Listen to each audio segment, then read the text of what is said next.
എടി നന്ദി വേണോടി നന്ദി. ഈ കിഴക്കേതിൽ സുന്ദരേശൻ വന്നില്ലായിരുന്നെങ്കിൽ നീ ഇപ്പോഴും കൂമ്പടഞ്ഞ തെങ്ങ് പോലെ മൂത്ത് നരച്ച് നിന്ന് പോയനെ.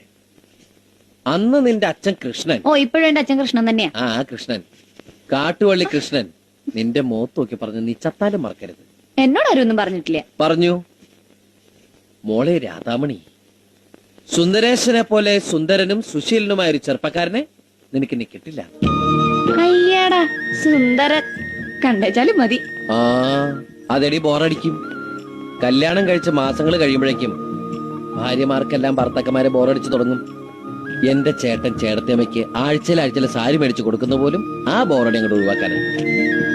പിന്നെ ഒരു ആശ്വാസം, നമുക്ക് ആ ബോറടി തുടങ്ങിയിട്ടില്ലല്ലോ. ഇക്കണക്കിന് പോയാൽ എനിക്ക് പെട്ടെന്ന് ബോറടിക്കും.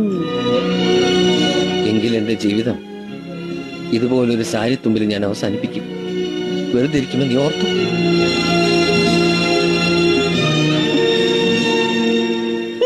വെറുതെ പേടിച്ച ഞാൻ അങ്ങനെ ഒറ്റയ്ക്ക് പോവോ?